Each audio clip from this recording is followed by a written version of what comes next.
Ito guys, pag-usapan lang natin si Alden Richard sa basher. Grabe nga naman kasi guys, lahat ay may masasabi, di dapat magpa-apekto. Grabe nga naman kasi guys, unang-una mga nag-bash kay Alden Richard, mga Aldab fans. Kasi kung ano-ano ang mga sinasabi nila sa kanya. Unang-una, nagpakasal daw siya at meron daw siyang mga anak. At siyempre, ganun din guys kay Maine Mendoza. Ganun din guys ang sinabi nila. Meron ka ng anak, nagpakasal ka na nga sa isang tao, nagpakasal ka pa ulit. Anong ibig sabihin yan, di ba? Parang third party ang inaano nila kay Maine Mendoza. Kasi alam naman natin guys, meron talagang sadyang mga tao na hindi pinilit na maging fans nila. Pero sila mismo ang gumawa niyan. Hindi naman sina Alden Richard at Maine Mendoza. Pero patuloy lang tayo guys, no? Kasi sinasabihan din siya na gay or bakla daw si Alden Richard. Dahil siyempre nilalait niya kasi hindi nga pinatulan ni Alden Richard si Maine Mendoza. Hindi kasi nila maintindihan kung ano ang bagay na nagsuportaan lang sila bilang isang artista guys na kinuha sa Itbulaga, 'di ba? Kasi alam naman natin guys na talagang animo pag nakita ni Maine Mendoza si Alden Richard ay nagwagwapuhan siya at crush niya daw. Kaya doon na nagsimula umano ang kanilang love team at ang kanilang istorya, 'di ba? Ganun pa man guys alam naman natin meron pa rin Aldab fans na botong-boto pa rin kay Alden Richard sa lahat ng ginagawa niya. Sinusuport pa rin siya. Katulad na lang guys ni Maine, ganun din. Meron pa rin sumusuporta guys ng mga Aldab fans. Ang iba kasi guys, makukulit lang. Matitigas lang talaga ang ulo. Kaya nga naman guys, si Alden Richard, inaayaan na lang. Kasabi nga ni Alden Richard guys wala na bang iba? Yun lang kasi lagi naririnig niya guys di ba? Nagpakasal siya, meron siyang anak, di ba? Tapos bakla daw siya. Ang dami, yung tatlong yun guys, talagang malinaw-linaw na kay Alden Richard. Kaya minsan guys, hindi niya na inaawakan ang mga social media niya. Nag-focus na lang siya sa paglalaro ng game. Kasi alam niya doon, maiiwasan niya ang mga magbabas sa kanya. Diba? Paano ka nga naman guys hindi maapektuhan kada post mo kasi or meron ka lang pagkakamali kasi alam naman nating artista, 'di ba? Kailangan tanggapin ni na Alden Richard yan kasi showbiz yan Saka ang dami ng social media ngayon. Ba, magkamali ka lang ng isang beses, kakalat na yan, 'di ba? Makikita at makikita na yan sa iba't ibang social media platform.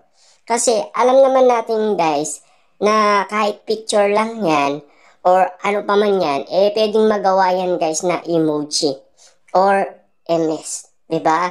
Alam natin kasi guys, ang mga tao, ganyan lang ang mga ginagawa, 'di ba?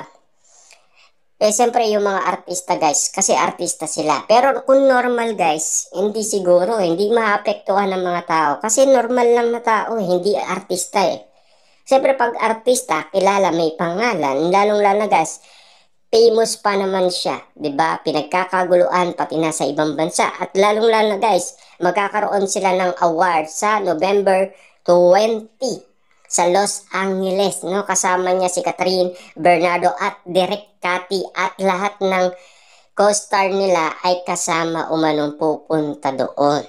Kita niyo naman guys, no? Kasi alam niyo ba kung bakit? Kasi focus na focus sina Alden Richard at Catherine Bernardo sa sipag umano. Kasi tignan nyo naman, November 9, pupunta na naman sila sa Cebu. Kasi ang goal kasi nila guys, taasan ang earnings nila. I-level up pa sa naunang movie nila na Hello, Love, Goodbye. Ang goal nila ngayon guys, talunin ang kanilang unang earnings sa Hello, Love, Goodbye.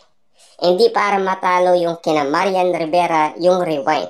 Mas gusto nila guys, igitin pa kung ano ang masasabi nila sa mga taong pilit nag-request umano na ipag-combine sila at naniniwala sila sa mga tao guys na alam namin na kayo ang kadahilanan kung bakit nandito sila ngayon.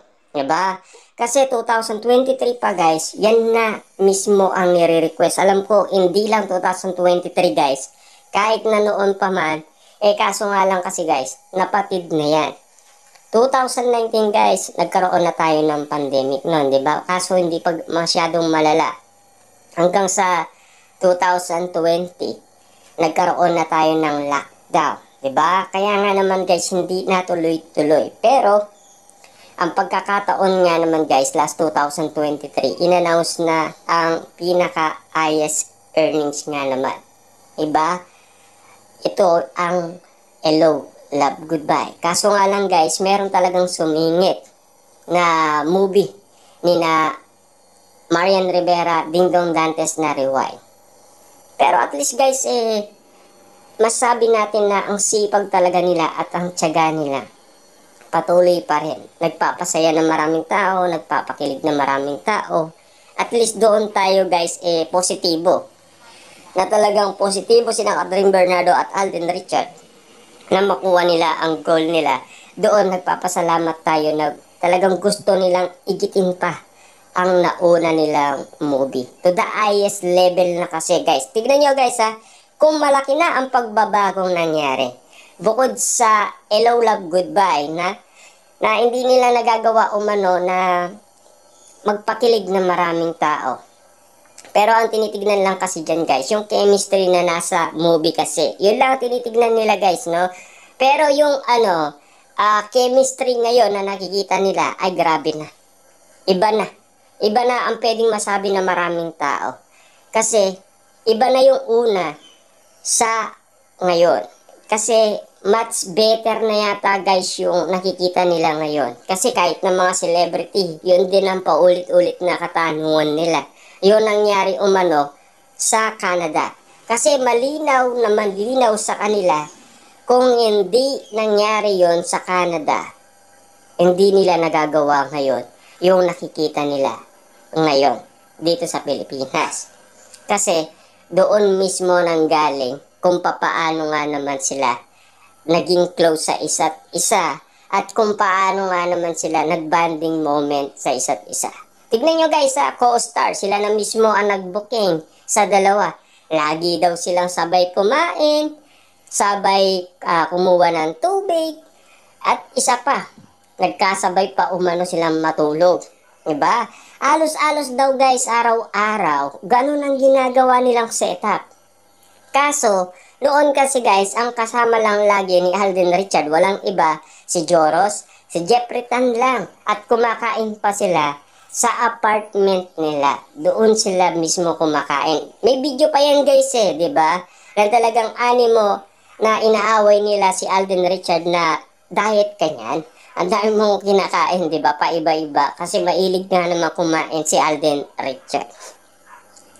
At sana, nauunawaan ng iba kung bakit nga naman naging close sila sa isa't isa. Dahil siyempre guys, no, single nga naman silang parehas. At walang masama sa ginagawa nila. Kasi hindi naman nagpakasal si Catherine. Hindi naman nagpakasal si Alden Richard para may tumutol.